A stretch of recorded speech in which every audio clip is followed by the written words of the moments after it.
चलिए हम लोग का आज का जो टॉपिक्स है वो है हिस्ट्री ऑफ लाइट, प्रकाश का इतिहास।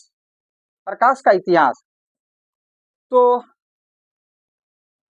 ये जो चैप्टर है ये फिजिक्स से रिलेटेड है। किससे रिलेटेड है? फिजिक्स से रिलेटेड है। तो आप एक चीज बताओ कि साइंस में आप लोग क्या क्या पढ़ते हैं? साइंस में कभी आप लोग ऐसा पढ़ते हैं क्या कि ताजमहल किसने बनवाया? पढ़ते हैं? नहीं पढ़ते हैं ना। अच्छा, लाल किला किसने बनवाया? नहीं पढ़ते हैं ना। तो साइंस में आप लोग क्या क्या चीज पढ़ते हैं? जल्दी से बोलिए, साइंस में आप क्या पढ़ते हैं? साइंस में हम क्या चीज पढ़ते हैं? 9th क्लास में क्या पढ़े हैं आप लोग? साइंस में आप लोग क्या क्या पढ़ते हैं? साइंस में आप लोग पढ़े हैं, 9th क्लास में पढ़े हैं नहीं कि गति का नियम पढ़े हैं? पढ़े हैं? गुरुत्वाकर्षण बल के बारे में पढ़े हैं, गुरुत्वाकर्षण का नियम आप पढ़े हैं, साउंड क्या होता है, ध्वनि क्या होता है, ये सब चीजें आप लोग साइंस में पढ़े हुए हैं। साइंस में तो ये चीज नहीं पढ़े हैं कि लाल किला किसने बनवाया, ताजमहल किसने बनवाया, नहीं, इस टाइप की चीजें तो आप नहीं पढ़े हैं। अच्छा, ये साइंस बनाता कौन है? साइंस कौन बनाता है? साइंटिस्ट? नहीं, ये फिजिक्स, केमिस्ट्री, ये मैथ, ये किसने बनाया? साइंटिस्ट। साइंटिस्ट कैसे होते हैं? हम लोग जैसे होते हैं कि इनके जैसे होते हैं? साइंटिस्ट को ऐसा तो नहीं है कि उनके 4 आंख होते हैं? नहीं, हाँ, 2 ही आंख होते हैं ना। हम ही लोग को जैसा जो होता है ना वो साइंटिस्ट भी होते हैं। अंतर क्या होता है? अंतर क्या होता है उनमें और हमें? अंतर क्या चीज है? साइंटिस्ट लोग जो होते हैं ना वो नए नए नियम की खोज करते हैं। साइंटिस्ट क्या करते हैं? नए नियमों का खोज करते हैं। वो किसी के बनाए हुए नियम पर नहीं चलते हैं। किसी के बनाए हुए नियम को यदि वो ढोते और उसको लेकर के चलेंगे तो कभी वैज्ञानिक हो पाएंगे, साइंटिस्ट हो पाएंगे? साइंटिस्ट का मतलब होता है कि वो नए नियमों का खोज करते हैं और खोज करने के बाद से हमें सौंप देते हैं, हम उसका स्टडी करते हैं। उसके आधार पर फिर यदि हम कुछ उस अलग से कुछ नए नियम का यदि हमने खोज कर दिया तो हम भी क्या हो जाएंगे? साइंटिस्ट हो जाएंगे। तो साइंटिस्ट जो होते हैं वो नए नए नियमों का खोज करते हैं और उस नियम के आधार पर हम चीजों को डेवलप करते हैं। अच्छा, एक चीज बताओ, साइंटिस्ट में एज अ इंजीनियर क्या अंतर है? साइंटिस्ट में इंजीनियर में क्या अंतर है? साइंटिस्ट में और इंजीनियर में क्या अंतर है?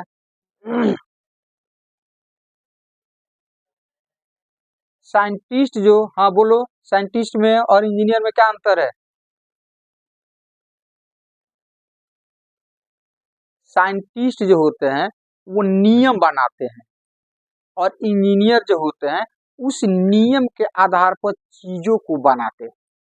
साइंटिस्ट क्या बनाते हैं? रूल, नियम बनाते हैं और उस नियम के हिसाब से इंजीनियर जो होते हैं वो चीजों को क्या करते हैं? बनाते हैं। तो कौन बड़ा हुआ, साइंटिस्ट हुआ कि इंजीनियर? वो रूल बनाया तो ही तो इंजीनियर उसके पीछे पीछे रूल के हिसाब से काम करते हैं। तो साइंटिस्ट में और इंजीनियर में ये अंतर होता है नहीं। तो चलिए, ये भी एक साइंटिस्ट है जिनका परिचय आप लोग जानते होइएगा नहीं। और सर आइजैक न्यूटन, इसीलिए हमने इनका फोटो जो है स्टार्टिंग में लगा दिया है कि सर आइजैक न्यूटन जो है, इनके बिना साइंस की कल्पना करना कौन सी है? बेकार है। इनके बिना साइंस कौन सी है? अधूरा रहेगा। क्या रहेगा? अधूरा, कोलैप्स हो जाएगा, इसे बोलो। अरे समझ में? इसीलिए न्यूटन का जब भी साइंस का जिक्र होगा तो उसमें न्यूटन का नाम आना ही आना है। आगे हम देखते हैं कि न्यूटन का क्या क्या साइंस में योगदान है। योगदान है तो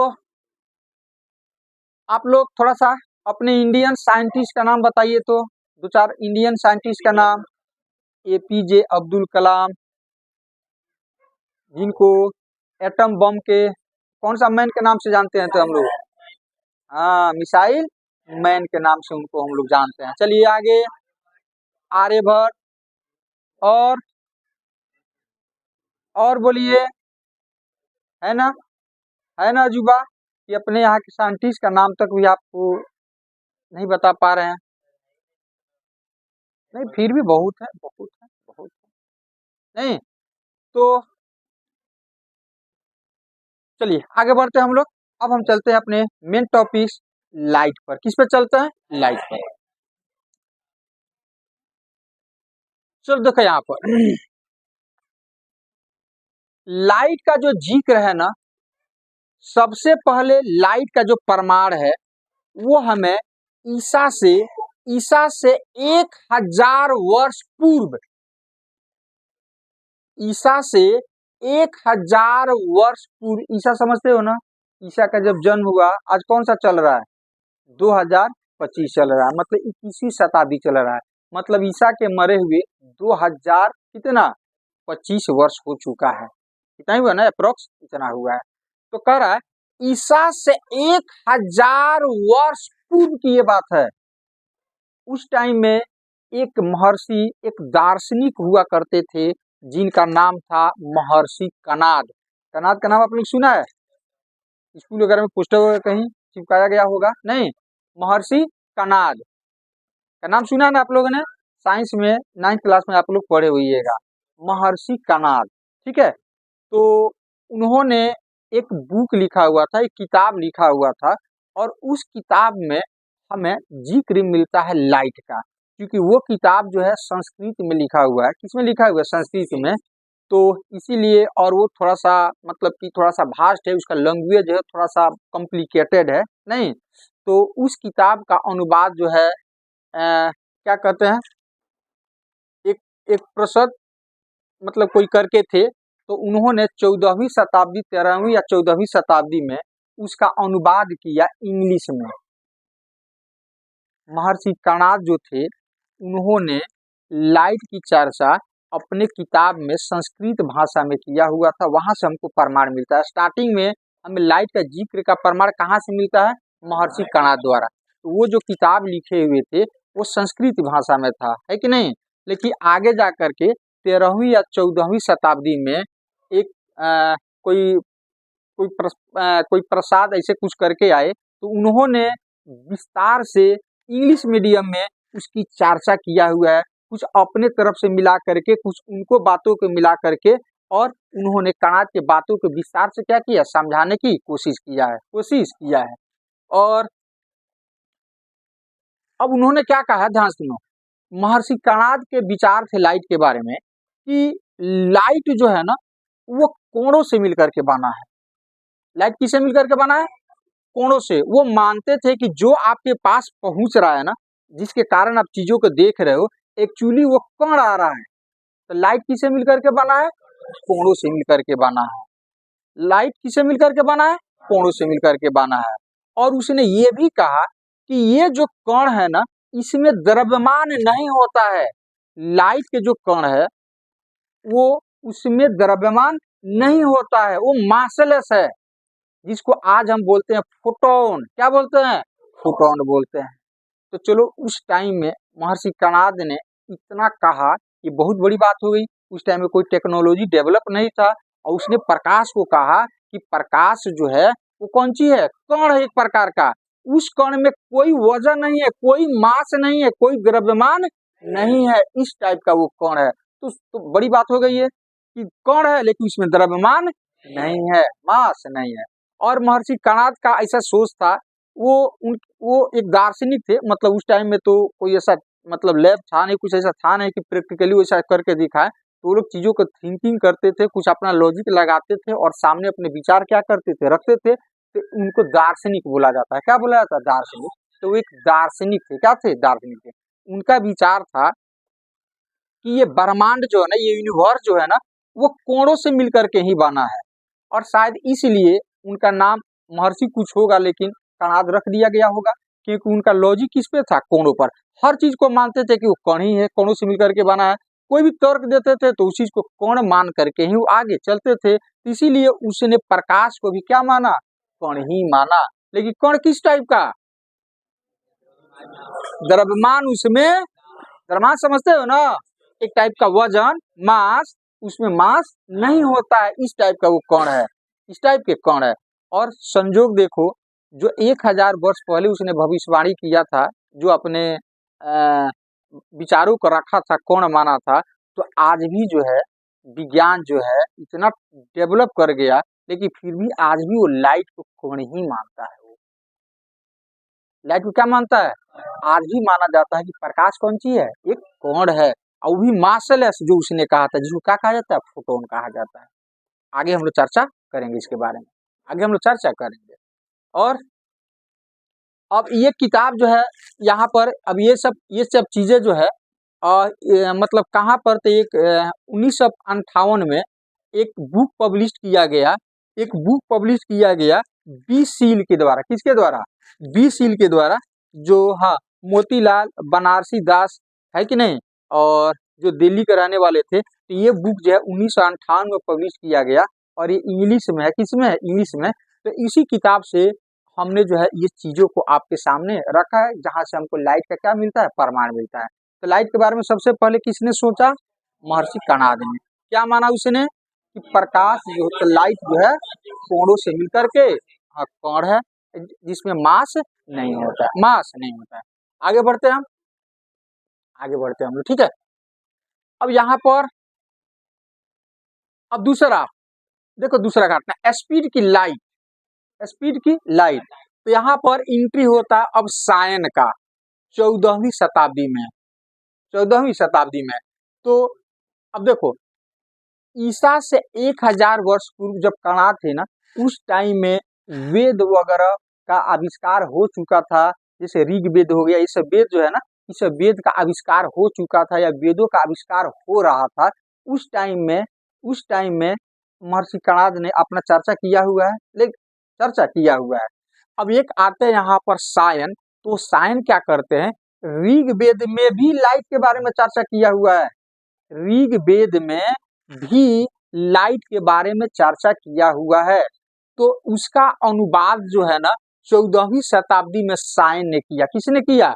यहाँ पर आप देख सकते हैं, ये सायन है, सायन ने 14वीं शताब्दी में लाइट किया।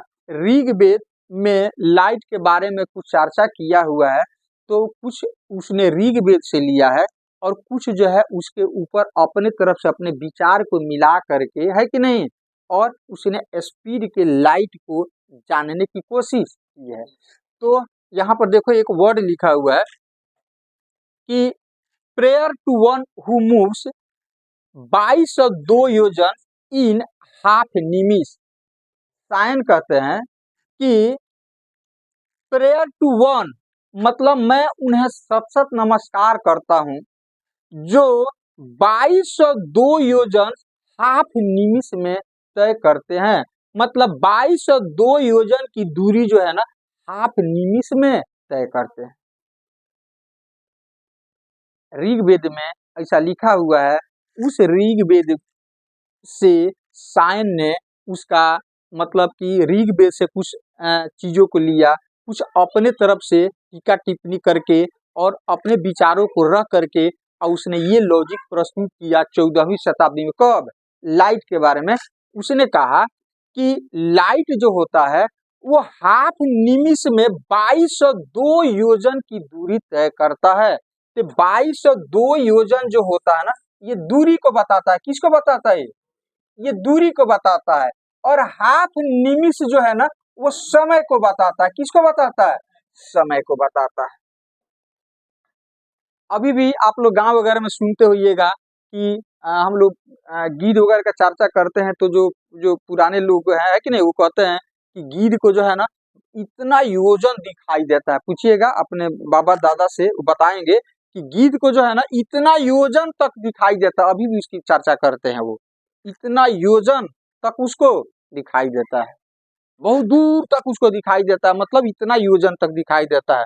तो इस तरह से योजन, अब एक योजन बराबर कितना होता है? हाफ निमिष, कितना घंटा, कितना समय। तो इस तरह से इसको उसने दूरी में मतलब किलोमीटर मीटर में कन्वर्ट किया, और हाफ निमिष जो समय है इसको घंटा मिनट और सेकंड में कन्वर्ट किया। और चाल बराबर कितना होता है? दूरी गुना समय। तो दूरी और समय को गुना करके और उसने लाइट का वेग बताया 3.0 × 10⁻⁸ 8 मीटर पर सेकेंड। 8 मीटर, ये पावर 8 है, 10 का पावर 8 मीटर पर सेकेंड। किसको प्रणाम किया उसने? उसको प्रणाम किया जो हाफ निमिष में 2202 योजन की दूरी तय करता है। और ये योजन जो है ये दूरी को बताता है और वो समय को बताता है। तो उसने दूरी को मीटर, किलोमीटर, जो भी पैमाना होगा उसके हिसाब से किलोमीटर, मतलब इसको किलोमीटर या मीटर में कन्वर्ट किया, और हाफ निमिष को घंटा, मिनट और समय में सेकंड में कन्वर्ट किया। और इस तरह से दूरी और समय को गुना करके जो चाल निकाला वो चाल हुआ 3.0 गुना 10 का पावर 8 मीटर पर सेकेंड। और आज भी प्रकाश का वेग जो है ना इतना ही होता है, आज भी इतना ही हम लेकर के चलते हैं। तो है ना बड़ी बात। बिना टेक्नोलॉजी के, और हमारे पूर्वजों ने उस टाइम में कोई साधन नहीं था, फिर भी उस टाइम में लोगों ने प्रकाश के वेग को क्या किया था? ज्ञात कर लिया था, ज्ञात कर लिया था। और आज भी प्रमाण यही कहता है कि अप्रोक्स प्रकाश का वेग जो है इतना ही होता है। क्या लग रहा है आप लोगों को? आज इतना टेक्नोलॉजी डेवलप है तब इतना आज हम पहुंचे हुए हैं।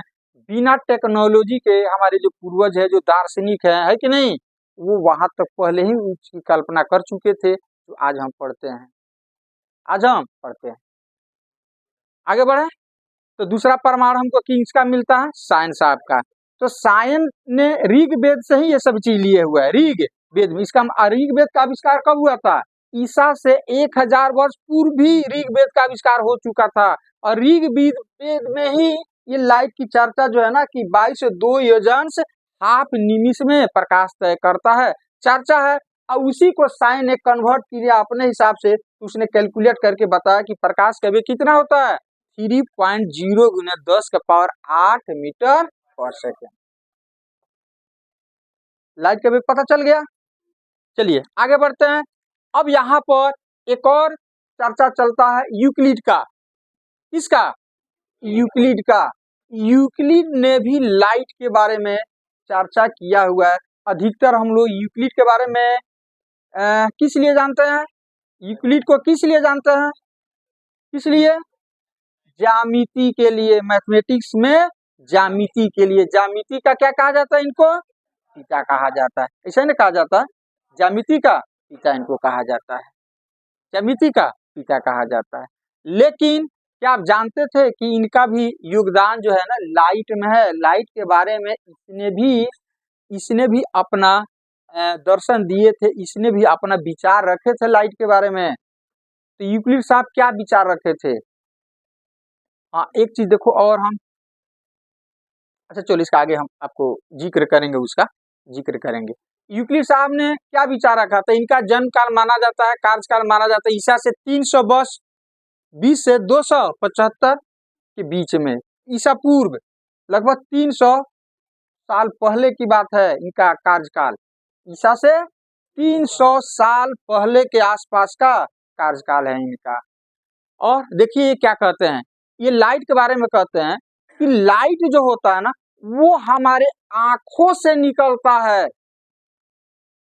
लाइट हमारे आंखों से निकलता है और जिन जिन वस्तुओं पर पड़ता है उन वस्तुओं को हम देख पाते हैं। किसने कहा? ये यूक्लिड ने कहा। लाइट कहाँ से निकलता है? कहीं से आता नहीं है, हमारे आंखों से निकलता है और जिन जिन चीजों पर पड़ता है वो चीज हम देख पाते हैं। अब एक लॉजिक दूसरा उसने ये बताया कि लाइट जो होता है ना, मतलब एक बार में हम सभी वस्तुओं को नहीं देख पाते हैं। एक बार में हम सभी वस्तुओं को नहीं देख पाते हैं। इसके पीछे उसने लॉजिक दिया, इसके पीछे उसने लॉजिक दिया कि मान लो कि ये जो है ना, ये कोई रॉड है। क्या चीज है? ये कोई रॉड है। अब आप एक चीज बताओ, ये कितने बिंदुओं से मिलकर के बना होगा? अनगिनत, अनगिनत बिंदु से मिलकर के बना होगा। तो हम क्या करते हैं यहाँ पर छोटा छोटा बिंदु आपको दिखाने की कोशिश करते हैं। और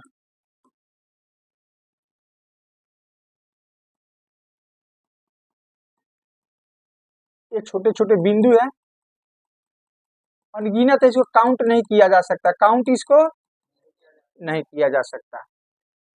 अब ध्यान से देखो, और मान लो कि कोई व्यक्ति है, इसका ये आंख हो गया, ये कौन सी हो गया, आंख हो गया ये वाला। अब ये आंख वाला मत समझ लेना। अब यूक्लिड के हिसाब से प्रकाश कैसे निकलता है, आंखों से, और जब किसी वस्तु पर पड़ता है तो वस्तु हमें दिखाई देती है।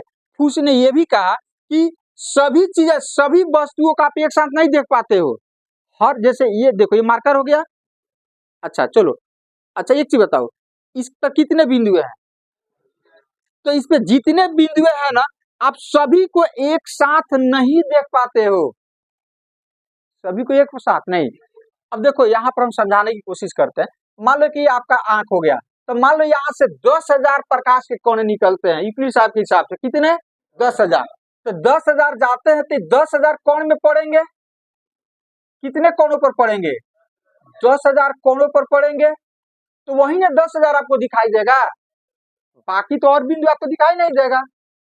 आपके आंख से 10,000 किरण निकलती है, तो 10,000 बिंदुओं पर न पड़ेगी, बाकी इसके बीच में जो बिंदु है उसको तो आप नहीं देख पा रहे हो।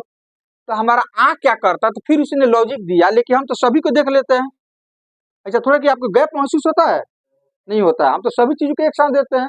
तो उसके पीछे उसने रीजन बताया कि हमारा आंख जो होता है ना, 10,000 तो निकल रहा है, लेकिन हमारा आंख जो होता है ना, तुरंत कभी ऐसे हो जाएगा, कभी ऐसे हो जाता है, कभी ऐसे हो जाता है। तो कभी कभी कभी मान लो ये 10,000 बिंदुओं को, कभी प्रकाश इन 10,000 बिंदुओं पर पड़ेगा, तो कभी इसके अगल बगल वाले 10,000 बिंदुओं पर पड़ेगा, फिर कभी इसके अगल बगल वाले 10,000 बिंदुओं पर पड़ेगा। और ये काम इतना फटाफट, इतना जल्दी में होता है ना, कि हमें महसूस नहीं होता है कि हम एक एक करके देख रहे हैं, ऐसा लगता है कि सबको एक ही साथ में देखते हैं।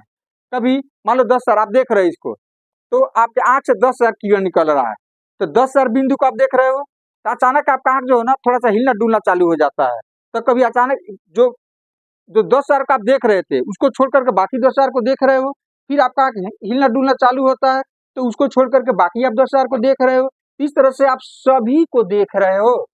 और किसी चीज का इमेज हमारे आंख के अंदर कितना देर तक रहता है, 1/10 सेकेंड रहता है ना, मतलब बहुत कम मतलब कि कुछ देर तक रहता है। उतना देर में हमारा आंखें जो होता है ना, कभी यहाँ कभी यहाँ कभी यहाँ कभी क्या भी यहाँ, तो इसका मतलब छवि आपके आंख के अंदर है, तब तक आपका नेत्र से निकला प्रकाश है यहाँ पर आ गया।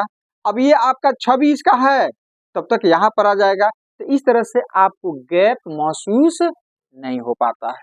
ये ऐसे ऐसे ऐसे ऐसे हमारी आंखें जो है घूमती रहती है, आंखें घूमती रहती है, और हमें महसूस नहीं हो पाता, इसलिए ऐसा लगता है कि सभी चीजों को हम एक साथ देखते हैं। दूसरी चीज है कि फिर यहाँ पर आया प्रश्न कि तो दूर की चीजें हम क्यों नहीं देखते हैं। तो उनका लॉजिक था कि दूर की चीजें जो होता है ना, प्रकाश जब निकलती है तो ऐसे फैलती जाती है, तो बीच में यदि कोई चीज आ गया तो उसके ऊपर प्रकाश नहीं पड़ेगा, क्योंकि बीच में गैप हो जाएगा। और इस तरह से प्रकाश जो है, बीच में जो वस्तु आएगा उसके ऊपर गैप नहीं, मतलब उसके ऊपर प्रकाश नहीं पड़ेगा और वो हमें दिखाई नहीं देगा। तो दूर की वस्तुएं दिखाई इसलिए नहीं देती है कि प्रकाश ऐसे फैलते जाता है, और जैसे जैसे दूर आदमी जाता है तो प्रकाश और ज्यादा फैल जाता है, और उसके बीच की चीजें जो है प्रकाश उसके ऊपर नहीं पड़ता, इसलिए बीच की चीजें हमें दिखाई नहीं देती है। ये लॉजिक था उनका। तो बड़ी बात हो गई, जो भी है, लेकिन ये बहुत बड़ा लॉजिक हो गया उस टाइम में, है कि नहीं, कि हमारे आंखों से प्रकाश निकलता है, सभी वस्तुओं को हम एक साथ नहीं देख पाते हैं। कौन कहा ये, यूक्लिड ने कहा। किसने कहा, यूक्लिड ने कहा। आगे चला जा।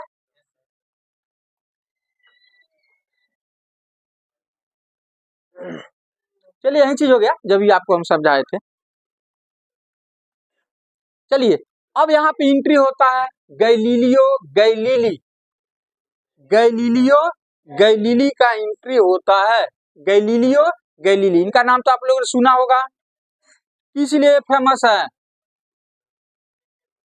16वीं शताब्दी में इनका कार्यकाल माना जाता है, 16वीं शताब्दी में, इसलिए फेमस है। जल्दी से बोलिए, दूरबीन के आविष्कार के लिए। लाइट में भी इनका योगदान है, सुने नहीं सुने हैं। तो वही चीज तो हम आपको बताने जा रहे हैं कि जो नहीं सुने उस चीज को सुनिए, जानिए। कोई मेहनत किया तो उसका उसका फल मिलना चाहिए ना, कि नहीं मिलना चाहिए? मिलना चाहिए। तो लाइट में भी इनका योगदान है। और रही दूरबीन की बात, तो क्या कहते हैं, गैलीलियो गैलीली से पहले भी लोग दूरबीन का यूज करते थे, इतना जान लीजिए। गैलीलियो गैलीली के पहले भी लोग दूरबीन बनाते थे, लेकिन चर्चा में ये क्यों आ गए? क्योंकि इनके पहले जो दूरबीन बनाया जाता था उनका पावर कम था। जैसे ये वस्तु हो गया, मान लीजिए इसकी ऊंचाई जो है 1 मीटर है कि नहीं? तो पहले जो दूरबीन, इनके पहले जो दूरबीन बनाते थे तो वो 2 गुना 3 गुना बड़ा करके इसको दिखाता था। लेकिन जब गैलीलियो ने जो दूरबीन बनाया वो 25 गुना 30 गुना बड़ा करके दिखाता था। वो कितना गुना? जैसे मान लो ये 1 मीटर है ना, तो गैलीलियो के दूरबीन से देखोगे तो ये कितना 25 मीटर इसका हाइट क्या हो जाए, 25 गुना इससे बड़ा दिखाई देगा। वो हो गया बड़ी बात नहीं? इसीलिए कहा जाता है कि दूरबीन का आविष्कार किसने किया था? गैलीलियो ने किया था। लेकिन याद रखिए कि इसके पहले भी दूरबीन का आविष्कार हो चुका था। तो जो गैलीलियो ने जो दूरबीन बनाया उसकी क्षमता कितनी थी कि कोई वस्तु है तो उसका 25 गुना या 30 गुना बड़ा करके क्या करेगा? वो दिखाता था। वो दिखाता था। अब गैलीलियो का जो इनके पिताजी जो थे वो चाहते थे कि ये पादरी बने। कौन सी बने? पादरी बने, है कि नहीं? लेकिन इनका रुचि जो था वो साइंस में था और इनका पिताजी चाहते थे कि ये क्या बने? पादरी बने। पादरी समझते हैं ना? हाँ, पादरी बने। अब मतलब पृष्ठ पुजारी पादरी बनना चाहते थे कि नहीं? भी अब पृष्ठ। अब एक बार की घटना है कि इनका शिक्षा दीक्षा जो है पीसा के यूनिवर्सिटी में हुआ। कहाँ पर हुआ था? पीसा के यूनिवर्सिटी में हुआ था, नहीं? और वो पढ़ रहे थे, तो पढ़ने के क्रम में ही, चूंकि इनका पिताजी तो चाहते थे कि पादरी बने, इसलिए ज्यादा ध्यान नहीं देते कि अच्छा से पढ़े, फिर भी इनका पीसा के यूनिवर्सिटी में इनकी शिक्षा दीक्षा हुई है। अब एक बार ऐसे कहा जाता है कि अब हम आपको ये बताना चाहते हैं कि इनको साइंस में इंटरेस्ट कब आया और कब एक साइंटिस्ट के से मतलब विख्यात हुए, फेमस हुए। तो एक बार एक फंक्शन में गए हुए थे और वो फंक्शन में ये झूमर था। झूमर देखते हो ना, अभी फंक्शन में रहता है झूमर, इसे इसे ऊपर सीलिंग में रहता है, इसे लटका हुआ रहता है, नहीं ऐसे? हाँ, झूमर। ये उस जहाँ पर गए हुए थे हॉल में, तो उस हॉल में जो है झूमर लटका हुआ था, है कि नहीं? और हवा चल रहा था, ये बैठे हुए थे, हवा चल रहा था और झूमर जो है ऐसे ऐसे हिल रहा था, ऐसे ऐसे झूमर ऐसे ऐसे हिल रहा था। ये झूमर ऐसे ऐसे क्या हो रहा था? हिल रहा था ये झूमर। अचानक उनका ध्यान गया झूमर के ऊपर। तो उस टाइम में घड़ी वगैरह नहीं हुआ करती थी और पेंडुलम घड़ी इन्होंने ही बनाया। पेंडुलम घड़ी एकदम टिक टिक नहीं करता, ऐसे ऐसे ऐसे ऐसे। तो पेंडुलम घड़ी का आविष्कार गैलीलियो ने ही किया था, याद रखिएगा। पेंडुलम घड़ी का आविष्कार किसने किया था? उस टाइम में घड़ी नहीं हुआ करती थी, तो लोग जो है ना नब्ज से, ऐसे नब्ज से जो 1 मिनट में कितना बार एक कंपन, ये हमारा हार्ट चलता, हार्ट बीट से, है कि नहीं? उस समय का अंदाज लोग लगाते थे। तो 1 मिनट में मान लो 70 80 75 दौड़ोगे तो कुछ ज्यादा चलेगा, है कि नहीं? तो ऐसे झूमर चल रहा था। तो ध्यान देखो, उसने उनके दिमाग में क्या आया, उन्होंने सबसे पहले बारीकी से उसका स्टडी किया, झूमर पर ध्यान चला गया उनका। अब वो क्या करते हैं, कभी हवा तेज चलता था, कभी स्लो चलता था, तो उसने अपने नब से देखा कि चलो 1 मिनट में 70 बार इस करेगा तो मान लो 1 मिनट हो गया, है कि नहीं? तो उसने देखा कि झूमर जो है ना धीरे धीरे इसे चल रहा है, तो एक राउंड मारने में मान लो एक ही मिनट लगता है, और तेजी से इसे चल रहा है ना, तो भी 1 मिनट, तो भी एक राउंड मारने मतलब यहाँ से गया और फिर यहाँ पर आ गया तो भी 1 मिनट लग रहा है। ये धीरे धीरे चल रहा है, यहाँ गया, ये धीरे धीरे चल रहा है, तो यहाँ गया फिर यहाँ से यहाँ वापस आ गया 1 मिनट, और तेजी से चल रहा है तो यहाँ से यहाँ आने में भी कितना 1 मिनट लग रहा है। तो धीरे धीरे हिल रहा है, तो 1 मिनट लग रहा है एक राउंड मारने में, एक दोलन करने में, और तेजी से चल रहा है तो भी 1 मिनट लग रहा है। अब बताओ कैसे हो सकता है ऐसा? धीरे धीरे चल रहा है तो 1 ही मिनट लगता है एक राउंड, एक मतलब दोलन करने में, और तेजी से चलता है तो भी एक दोलन करने में 1 ही मिनट लगता है। अब यहीं से कहे कि ना अब हमको प्रीस्ट उरिस्ट पादरी उदरी नहीं बनना है, हमको एक साइंटिस्ट बनना है, मतलब उनको साइंस में रुचि आया और वहां से उसने रिसर्च करना चालू कर दिया और उन्होंने ही दूरबीन बनाया। और दूरबीन के बाद से उसने रात में जो है ग्रहों को देखते थे, बारीकी से चीजों को समझते थे, स्टडी करते थे, और उन्होंने ही कहा कि उनके पहले तक लोगों का मानना था कि पृथ्वी के चारों ओर सूर्य चक्कर लगाता है, लेकिन जब अपने दूरबीन के सहायता से चीजों को रात में निकल जाते थे, है कि नहीं, और अपने घर के ऊपर जो है टेलीस्कोप लगा करके चीजों को बारीकी से स्टडी करते थे कि कौन ग्रह कहाँ पर है, कैसे, जैसे भी है उनका अपना जो लॉजिक होगा, और लास्ट में उसने कहा कि नहीं, पृथ्वी के चारों ओर सूर्य नहीं घूमता है, सूर्य के चारों ओर पृथ्वी घूमता है। और इसके लिए उनको साजा भी हुआ, क्योंकि पहले लोग मानते थे कि हमारे देवता पृथ्वी जो है वो पृथ्वी के चारों ओर सूर्य घूमता है, हमारा देवता जो है वो किसी के चारों ओर नहीं घूम सकता है, ये महान है, क्या चीज है, महान है। और उसने कह दिया कि देवता ही चारों ओर चक्कर लगा रहा है उसका, तो हो गया। इसके लिए उनको सजा दिया गया, मौत का सजा दिया गया।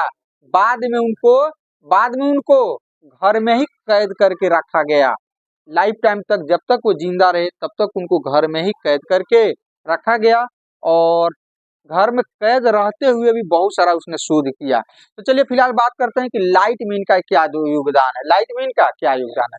तो लाइट में इनका कोई ज्यादा योगदान नहीं है, इसने सिर्फ ये किया कि लाइट का वेग ज्ञात करने की कोशिश की, लाइट का स्पीड कितना होता है वो उन्होंने ज्ञात करने की कोशिश की। इसके लिए क्या किया इन्होंने कि एक लैंप लिया, क्या लिया, लैंप, और चले गए, एक अपने शीश को ले लिए और चले गए कहीं दूसरे जगह जहां पर पहाड़ी एरिया था, पहाड़ था, छोटा मोटा पहाड़ था, तो एक तो पहाड़ पर अपने खड़ा हो गए और दूसरे पहाड़ पर अपने शीश को खड़ा कर दिए यहाँ पर, है कि नहीं, और खड़ा कर दिए। जो यहाँ पर डायग्राम में आपको दिखाया गया, देखिए ये वाला ये हो गए और यहाँ पे इनका शीश है, या यहाँ पर देखिए एक तो ये हो गए, एक जगह पर उनका कौन सी है, शीश है। और दो लैंप लिया गया, दो लैंप लिया गया, और उन्होंने कहा, ध्यान देखो, इन्होंने कहा कि देखो हम लाइट को ऑन करेंगे या तुम लाइट को ऑन करो, लाइट को ऑन करोगे तो कितना देर में हमारे पास पहुंचता है हम अपने नब से क्या करेंगे, पता कर लेंगे। अभी घड़ी का उस टाइम में आविष्कार नहीं हुआ था, उनको नब से ही टाइम बताना था कि वहां से, अब चूंकि यहाँ से लेकर यहाँ तक तो दूरी पता था, लगभग 1.5 किलोमीटर की दूरी पर अपने शीश को उसने खड़ा किया था। कितनी दूरी पर, 1.5 किलोमीटर की दूरी पर खड़ा किया था। और ये भी एक लैंप लिए थे, रात का अंधेरा, अंधेरा में प्रैक्टिकल कर रहे थे, एक्सपेरिमेंट कर रहे थे अपना, रात का अंधेरा में, हाँ, 1.5 किलोमीटर की दूरी पर एक दूसरे से खड़े हैं और अपने शीश को ये बोलते हैं कि तुम लाइट जलाना, और जब लाइट मेरे पास पहुंच जाएगा तो हम भी लाइट को ऑन कर देंगे, या हम लाइट पहले तुमको जलाते हैं और जब तुम्हारे पास पहुंच जाएगा तो तुम लाइट को ऑन कर देना। मतलब पहले से था इसको ढक करके रखा गया था, ऐसे हटा देना, है कि नहीं, इसका करना ऐसे हटा देना। तो जब प्रकाश इसके पास से इसके इनके पास आया ना, तभी ये नब्ज को ऐसे कर ही रहे हैं कि कितना कई बार ये नब्ज कंपन करता है, जैसे ही अभी नब्ज ऐसे कर रहे हैं तब तक प्रकाश आ जा रहा था, प्रकाश, अरे स्वाभाविक है, 1.5 किलोमीटर का प्रकाश का वेग 3 लाख किलोमीटर पर सेकेंड, एक सेकंड में कितना, 3 लाख किलोमीटर, तो 1.5 किलोमीटर दूरी तय करने में कैसे सेकंड लगेगा, पता चलेगा वो। तो इस तरह से गैलीलियो जब भी कोशिश करते थे कि हम टाइम का पता करें, उससे पहले ही प्रकाश क्या हो जाता था, पहुंच जाता था। और इस तरह से 2 बार 4 बार 5 बार जितना भी बार इन्होंने एक्सपेरिमेंट किया, लास्ट में इन्होंने कहा कि ना ये मेरे बस की बात नहीं है, लाइट का वेग ज्ञात करना मेरे बस की बात नहीं है। लास्ट में इन्होंने क्या किया, छोड़ दिया। तो चलो प्रयास तो किया, इनका जिक्र भी होना चाहिए लाइट में, नहीं कि प्रमाण हमको मिलता है कि हमारे गैलीलियो साहब ने भी क्या किया था, कोशिश किया था क्या करने के लिए, लाइट का वेग जानने के, लाइट का वेग जानने के लिए। अब यहाँ पर फाइनली हमारा एंट्री होता है। अब दो महान व्यक्तियों का, जो एक है सर आइजैक न्यूटन और दूसरे हैं हाइगेंस, सर आइजैक न्यूटन और हाइगेंस। अब बाल देख रहे हो बड़ा बड़ा आप, नहीं तो साइंटिस्ट बड़े बड़े बाल रखते हैं, नहीं रखते हैं। एक एक फैशन, कैसे आप लोगों का फैशन है, यहाँ से बाल एकदम कटवा लो, कटोरा कट, है कि नहीं, हाँ एक कटोरा कट कटवा लो। तो उस टाइम में भी इन लोगों का अपना शौक था, एक फैशन था कि हम बड़ा बड़ा बाल रखें। तो लोग बड़े बड़े बाल क्या करते थे, रखते थे, नहीं बड़े बड़े बाल रखते थे। तो ये हो गया सर आइजैक न्यूटन और ये हो गए हाइगेंस।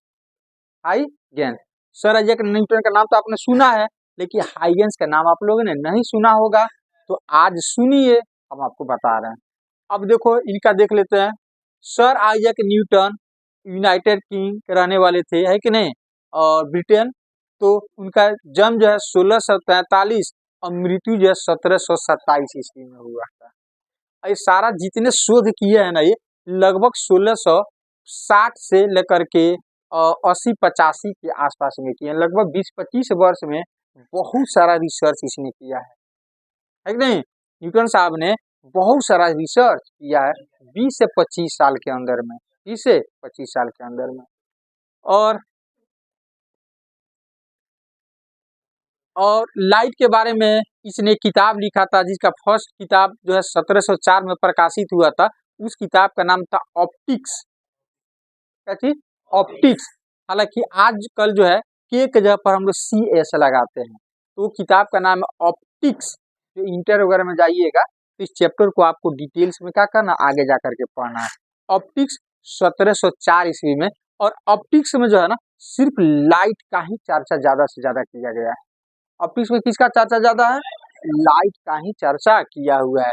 और उसी टाइम में एक अदर वैज्ञानिक आते हैं, एक अदर साइंटिस्ट आते हैं जो डच थे, जिनका जन्म काल इन्हीं के आसपास माना जाता है 1629 में, लेकिन इनका देहांत बहुत बिफोर हो गया इनसे 1693 में।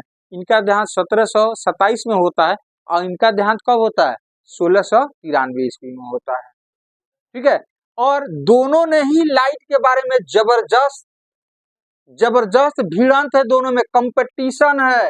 इनका विचार लाइट के बारे में अलग था, इनका विचार लाइट के बारे में अलग था, और दोनों एक ही टाइम के साइंटिस्ट थे। तो इन लोगों में अच्छा खासा युद्ध, वाक युद्ध, मतलब ऐसा ना कि हम लोग जैसा लाठी फट्टा बंदूक से लड़ते थे, ये लोग अपने विचारों से लड़ते थे, विचारों से अपने लड़ते थे। तो उस टाइम के ये दोनों में बहुत ही कंपटीशन चलता था लाइट को लेकर के। ये कुछ और कहते थे, ये कुछ और कहते थे, और समझ में। तो इस तरह से लाइट के बारे में